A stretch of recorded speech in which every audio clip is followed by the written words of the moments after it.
Supreme court भाड़ी आ जाएगा, थोड़ा वेट करना चाहिए। बंगाल का जनता, देश का जनता देख रहा है किस तरीके से ममता बनर्जी की सरकार पूरा लॉयर का टोली लगा दिया है दिल्ली में, सुप्रीम कोर्ट में। मिचिल जुलूस कर रहा है, we want justice.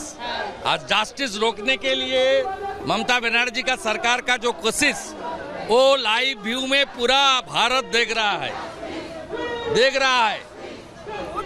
15-20 senior lawyer moving in favour of the Mamata सरकार। It's their profession, I have no objection. But किस तरह के से कोशिश कर रहा है जस्टिस को रोकने के लिए, ये पूरा देश का जनता देख रहा है। बंगाल तो देख रहा है, पूरा देश भी देख रहा है। तो शुभेंदु अधिकारी को सुन रहे थे और पूरा देश सवाल कर रहा है, यही कह रहे हैं शुभेंदु अधिकारी भी। अनामिका सिंह मेरी सहयोगी जुड़ रही है, सीधे उनका रुख कर लेते हैं। अनामिका, ये जो केस है, इसको लेकर उबाल हम हर किसी में देख रहे हैं, डॉक्टर्स में देख रहे हैं, सुप्रीम कोर्ट के जजेस तक पूछ रहे हैं कि किया क्या है बंगाल सरकार ने, और अब भारतीय जनता पार्टी भी समर्थन में विरोध कर रही है। देखिए सलोनी, आपको वो लाइनें याद होंगी रविंद्रनाथ टैगोर की, जब वो कहते हैं कि यदि तो डाक सुने क्यों ना से तो वे एकला चलो रे।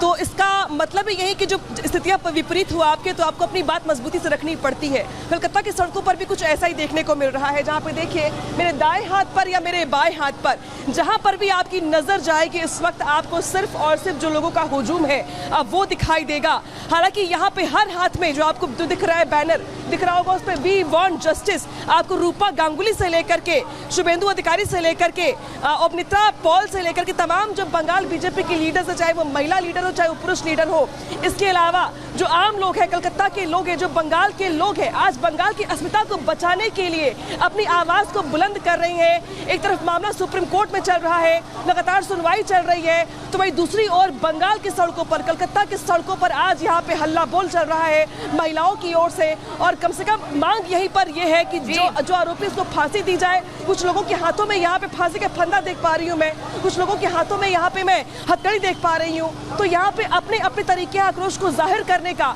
लेकिन मतलब सबका एक है, मकसद सबका एक है कि जो इस पूरे मामले में हीला हवाली बरती गई सरकार की ओर से, बंगाल सरकार की ओर से बहुत बड़ी लापरवाही, और इसका जिक्र सर्वोच्च अदालत ने भी आज किया अनामिका। लेकिन इसी बीच हमारी बहुत बड़ी टीम ग्राउंड जीरो पर मौजूद है, पुनीता, जतिन और गायत्री सुप्रीम कोर्ट के बाहर है। लेकिन सबसे पहले अब जतिन आपके पास आते हुए, देखिए प्रदर्शन हो रहा है, इंसाफ की मांग की जा रही है, वो ठीक है, लेकिन सवाल बड़ा ये है कि सीबीआई की। अनामिका आपके पास ही आएंगे, जतिन आपके पास लौटते हैं अभी। अनामिका, ये जो तस्वीरें आप दिखा रही हैं, डीजेपी के नेता जो प्रदर्शन कर रहे हैं, ये जाने की कहाँ तैयारी है? क्या स्वास्थ्य भवन का घेराव किया जाएगा या आगे कुछ और भी तैयारी है? बिल्कुल, देखिए जो प्लान था वो यही था, प्लान वो यही है कि जो स्वास्थ्य भवन है आगे। हालांकि बहुत हैरानी की बात यह है कि अब तक जो ये काफिला देख रही हैं आप, ये जो कारवां देख रही हैं आप लोगों का, ये 5 से 6 किलोमीटर चल चुका है, लगातार रेंगती हुई। ये जो आप रफ्तार देख रही हैं लोगों की, आगे कूच करने की तैयारी है स्वास्थ्य भवन के लिए। आगे स्वास्थ्य भवन है, ये वही स्वास्थ्य भवन है जिसका रिस्पॉन्सिबिलिटी ये थी, जिसका काम ये था कि स्वास्थ्य सेवाएं सुचारू रूप से चले। जो मेडिकल कॉलेज है वो उसी के अंडर में भी आता है, लेकिन जिस तरीके से मेडिकल कॉलेज में इतनी बड़ी विभत्स वारदात को अंजाम दिया गया, लिहाजा स्वास्थ्य भवन का जो घेराव करने का प्रयास है वो यही है यहाँ पे कार्यकर्ताओं की ओर से, साथ ही महिलाओं की ओर से। हालांकि इस बीच आप देख पा रही हो कि जो सीएसएफ के जवान है, जो सीआरपीएफ के जवान है, जो बंगाल पुलिस के जवान है, वो आपको जगह जगह पे दिखाई दे रहे होंगे। पहले उनकी ओर से ये कहा गया कि हम आगे नहीं बढ़ने देंगे, लेकिन हजारों की संख्या में जब कार्यकर्ता सड़कों पर उतर पड़े, महिलाएं भी हैं, बच्चे भी हैं, नौजवान भी हैं, बुजुर्ग भी हैं, कार्यकर्ता भी हैं, आम लोग भी हैं, तो इतनी तादाद को देख करके कम से कम सीआरपीएफ के जवानों ने सोचा और समझा ये कि इनको आगे बढ़ने देने में ही भलाई है, क्योंकि आगे स्वास्थ्य भवन है और जो कार्यकर्ता है वो बस यही चाहते हैं कि वो वहां पे जाकर के अपनी बात को आगे रख सके, ज्ञापन सौंप सके, घेराव कर सके, अपनी नाराजगी जाहिर कर सके, अपनी आवाज बुलंद कर सके। बंगाल की बिटिया के पक्ष में जिस तरीके से यहाँ पे कार्यकर्ता अड़े हुए हैं लगातार कई दिनों से, उस आवाज को और धार देने का प्रयास यहाँ पे इनकी ओर से किया जा रहा है। और यही वजह कि आज बंगाल की सड़कों पे आपको पैर रखने की जगह दिखाई नहीं देगी।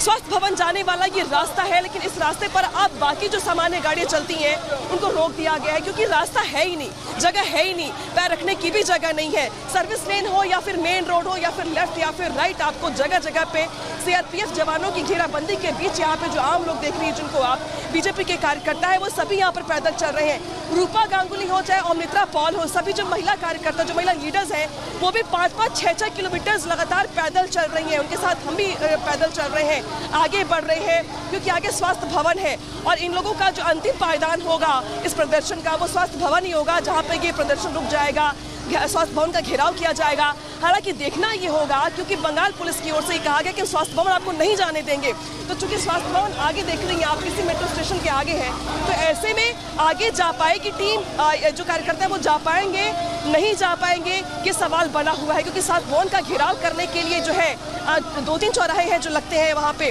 इसके अलावा सुबह से ही स्वास्थ्य भवन पे जवानों की तैनाती कर दी गई है ताकि इस भीड़ को रोका जा सके। तो ऐसे में तनातनी का माहौल है, तनावपूर्ण माहौल है। स्थिति बिल्कुल वैसी है जहाँ पे 2 लोग आर पार दिखाई दे रहे हैं, जहाँ पे जवान भी है, बंगाल पुलिस के जवान भी हैं, और दूसरी ओर कार्यकर्ता है और आम लोग हैं जो कि जिद पर अड़े हुए हैं कि वो स्वास्थ्य भवन जाएंगे, घेराव करेंगे, अपनी बात मजबूती से रखेंगे और अपनी नाराजगी को दर्ज करवाएंगे।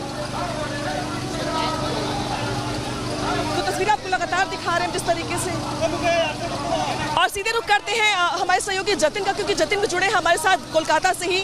जतिन, जहां पर मेरी मौजूदगी है, यहां पर कार्यकर्ताओं का हुजूम है, जमावड़ा है, नाराजगी है और प्रयास किया कि स्वास्थ्य भवन तक पहुंचा जाए। आप जहां पर मौजूद हैं, क्या जानकारी, क्योंकि सुप्रीम कोर्ट में भी सुनवाई लगातार चल रही है? आज बिल्कुल देखिए, सबसे पहले अपने दर्शकों को अपडेट कर देते हैं कि सुप्रीम कोर्ट पे सुनवाई जो है अब वो 5 तारीख तक के लिए टल गई है। 5 सितंबर को अब सुप्रीम कोर्ट इस पूरे मामले में दोबारा से बैठेगा, लेकिन सुप्रीम कोर्ट ने अगली डेट देने से पहले इतना बिल्कुल डॉक्टर्स के लिए बोल दिया कि वो एक तरीके से बोल रहे हैं कि अपनी जो हड़ताल है उसको बंद करें, क्योंकि उससे देश के जो दूसरे जिनको जरूरत है डॉक्टर्स की, उनका नुकसान हो रहा है। उन्होंने एम्स का भी जिक्र किया कि पिछले 12 दिनों से एम्स के डॉक्टर जो है वो स्ट्राइक पर है। लोग जो महीनों अपॉइंटमेंट लेने के लिए इंतजार करते हैं, उनको खासी इसका दिक्कतों का सामना करना पड़ रहा है। लेकिन सबसे बड़ी बात, सुप्रीम कोर्ट ने आखिरी में यह भी बोला कि सीबीआई की एक तरीके से जो रिपोर्ट सबमिट की गई है वो सुप्रीम कोर्ट के पास मौजूद है। पश्चिम बंगाल सरकार ने जो रिपोर्ट सबमिट की वो अब सीबीआई के पास, जो सुप्रीम कोर्ट के पास मौजूद है, और दोनों को अब वो अध्ययन कर रहे हैं। जितने भी लूपहोल्स हैं, अगली तारीख पर अब जो तमाम जो पुलिस ऑफिसर्स हैं उनको पेश होना होगा, क्योंकि सुप्रीम कोर्ट ने बोला था कपिल सिब्बल को कि आप उन अधिकारियों को लेकर आइए, उनको कोर्ट पे पेश कीजिए जिन्होंने ये सारी जो चीजें हैं वो की हुई थी, जिनको इस पूरी जानकारी एक डिटेल उनके पास है। पुनीता के पास चलेंगे। पुनीता, क्या अपडेट आपके पास?